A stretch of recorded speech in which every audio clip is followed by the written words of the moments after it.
All right, so Crazy Rich Asians. This might be my favorite movie of the summer so far. And that's saying something for romantic comedy because I really don't dig on romantic comedies, but this is like a dream-like romantic comedy. This feels like, like kind of like classic Hollywood type stuff where everything is decadent and gorgeous and all the actors are charming and lovable and there's great humor on screen and there's great drama going on screen and there's actual like meaningful story going on. This is everything that a romantic comedy should be. So the story is basically that Rachel Chu has grown up as an American Chinese. She's doing pretty well for herself in New York. She's got a boyfriend by the name of Nick Young. Nick Young is he's also Chinese, but he grew up in London and came over to America. And he hangs out, and they have a great relationship with Rachel. Nick has a great relationship with Rachel there. The thing is, though, Rachel doesn't know too much about Nick in terms of his family. Namely, she doesn't know that Nick's family, the Young family, is one of the wealthiest family in Singapore. Like they're pretty much like gods. Like Singapore already looks like this towering like Athens of like huge skyscrapers and amazing lights and fireworks and everything. It's like a like goddamn like Disney World made its own made its own city. That's just beautiful. But she doesn't know that. That the family does know about Rachel because the family does keep tabs on Nick and they already know about Rachel before she even comes to Singapore. Now what's happening is the young family is having a wedding and Nick decides like, hey, why don't you come along? You'll see my family place. And Rachel's like, oh, that'll be cool. Maybe I'll see their little quaint house and meet their family and everything like that. Thing is, when she gets there, she realizes that, once she steps on the plane, she realizes that Nick is wealthy. Because he's got first class, like one of the most decadent first class ever. It's like, oh, well, my parents own the airline, so I get tickets. It's like, oh, well, we're staying at a mansion. Like, they're having to have a decadent wedding. It's like, okay, you're rich. You're rich. I get it. And he's like insanely rich at this point. Like when they get to their mansion is like this little secret hideaway. It's amazing. It's just like a huge garden. They have like tons of like flowers. They have just gold everywhere. They have like fancy dresses and everything like that. It's dreamlike. Hell, all of Singapore, like I'll just say, all of Singapore in this movie looks decadent. I mean, even and I love the fact that Rachel's impressed by this. She adores this to no end. She's like the airport. It has an aquarium. It has a movie theater. And I go out there and there's these huge structures. There's like a giant pool. There's like an entire other hotel on top of this hotel. It's insane. It's over the top, and she loves it so much. And you love her. You love that aspect of her character. You also love the fact that she doesn't want to seem imposing. She wants to. She's like, okay, she's treading lightly here. She realizes that, okay, your family might not dig at me, which their family have been worried sick about. It's like, oh God, Nick, because Nick's supposed to be the heir to the young fortune. Like, oh God, what if she's from America? She's gonna bring American values because their family is all about tradition. And this is where like the film really gets like nice and juicy with drama and character and actually means something, where you have this divide between generations and cultures that sort of like clash because the family is all about making sure they have good blood in them and that they that their heirs only marry like the finest of women. Like at one point Rachel says like oh well I pursued my passion. I want to do what Nick loves and what I love. And Nick's mother, who's played by Michelle Yeoh, you see right there, she's kind of like, yeah, that's not really what we're about. And she kind of she stands off to the side. She's like, okay, you're here, you're a guest, I'll be nice. But if you think you're gonna marry my son, you got one thing coming. Now, naturally, in any other romantic comedy, once she realizes this, and the trailer kind of stages it this way too, where it's like, if that were to happen, like the mother says, like, you're not good enough for my son. And she says like, oh, well, I gotta be, a little nasty. I gotta, show that, look, I'm gonna marry your son no matter what. But the thing is, like, like both Rachel and Nick, they're both on board. They both love each other. They both want to do anything for each other. So that when family gets in the way, it's a matter of like, if they want to push family aside. Nick's willing to do it because Nick absolutely loves Rachel. And why wouldn't he? Every scene with them has real chemistry. It feels like they really love each other, and moments where they do fight are kind of quickly resolved just because they love each other that much. And I love that aspect of them, but they also have to kind of, well, do we really want to leave our family behind? And in some parts they do, because some of their family, they try to be standoffish as much as Michelle Yeoh, but some of them are just straight up like mean. Like at one point,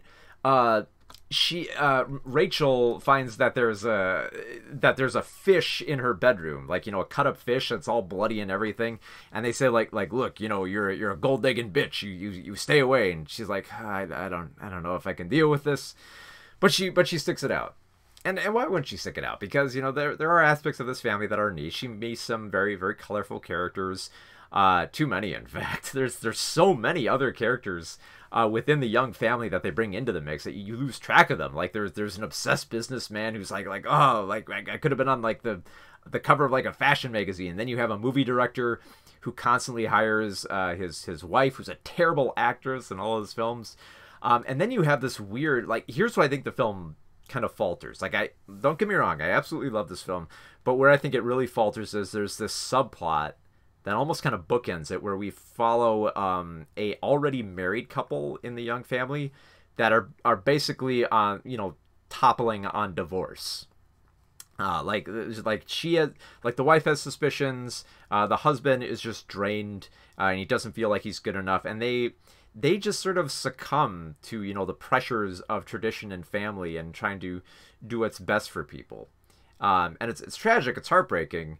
And it almost feels out of place, if not for the fact that I think it kind of balances it out.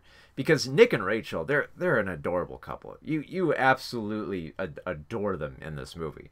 And they're so nice that you don't want anything bad to happen to them. So off to the side, we're going to have this other, you know, terrible stuff happen to this couple. Kind of evens it out, but at the same time, we don't really spend that much time with that couple either, so we don't really get to know too much about that.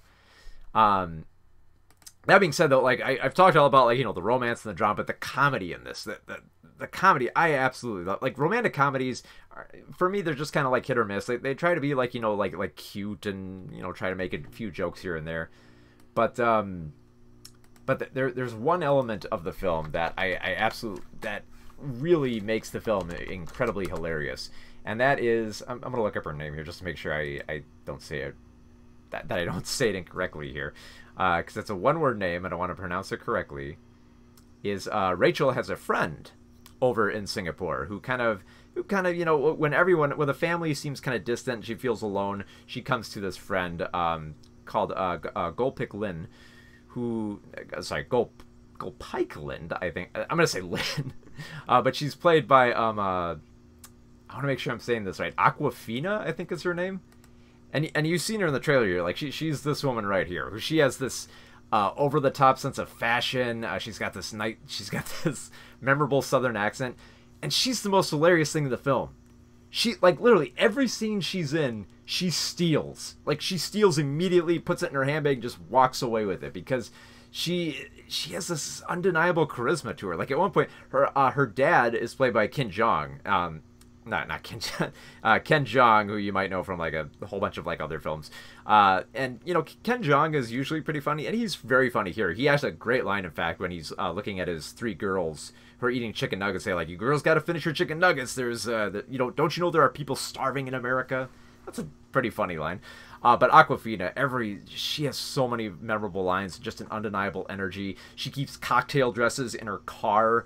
She takes a selfie with just about anything she finds within the Young mansion when she gets invited. She has this amazing energy to her where she can just zip everywhere. She has tons of like over-the-top fashion designs that she actually gives Rachel at a few points. And she's just, like, at one point, like, her dad refers to her as, you know, saying like, oh, you came back looking like Asian Ellen.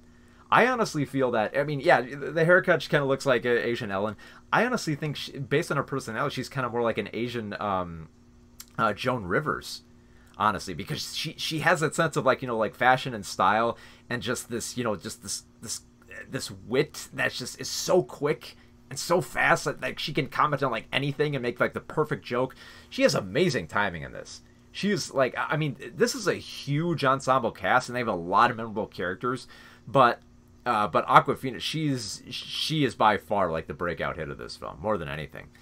So yeah, the film is just, it's so fun to get lost within here, because it has such like a bouncy and breezy style to it. I I completely forgot. One of the other things I love about this film. If you love food porn, which is basically just showing like nothing but footage of like the most decadent and delicious and beautiful looking food. Oh god, the food porn in this is just so good. There's not a lot of it, but when it shows up, like at one point they go to a I'm trying to think, they go to like have like a meal outside with like all these surrounding restaurants, and they get a little bit of everything, and just everything. Yeah, like that scene right there, they're getting a little bit of everything. Get to watch them eat that. At one point they're making dumplings. You get to see how they make all the dumplings and stuff like that. And I've said it before, but I got to say it again, just because the sets here of just all of Singapore, and this wedding that they have is kind of like this grassy garden where like water comes down there, and then the bride comes out in her dress and everything like that. It's just it's amazing. It is so damn amazing. I rarely say this about romantic comedies, even the ones that try to look decadent. That this one feels like something else entirely. I fell in love with this film. Honestly, I had a lot of fun watching it. Probably more fun than I've had. The only other film I can think I had that much fun watching this summer was like Teen Titans Go and Mission Impossible Fallout. But I love Crazy Rich Asians a little bit more because it actually has like a deeper story among all its great jokes and romance. That's actually about how it feels to be Asian and going home and realizing that the values that you've taken from like London and America are are gonna clash a little bit with your traditional family. And I love how it showcases that and how it focuses in on that, but also doesn't try to be too apologetic with it either. Like if you think that I don't want to spoil too much, but I'm just gonna say like Rachel and Nick kind of have to stand firm on their own here, and it's actually kind of admirable the way that it ends like that. So yeah, I as if I needed to say anything more about it, Crazy Rich Asians is so damn good. And I got a preference that I rarely say that about romantic comedies. I'm usually kind of like, okay, I'll try to bear with it. Here, I think if you're bringing a date to this film, I think it's a perfect date movie, especially for the end of summer where we usually get kind of more like genre type pictures. This is definitely one that I think if you take someone out on a date for, it's going to be a very good time. I gotta say this though, eat before you go to the film, because like I said, food porn. There's food porn in this film, so you got to be ready for it. But I absolutely adored this film, so I think I'm gonna have to go 4.5 out of 5 stars. I'm very tempted to do 5 stars. I'm so damn tempted to do it because honestly, I might. I might have to watch it a few more times just to love it, because it's a damn good time. It is what it is.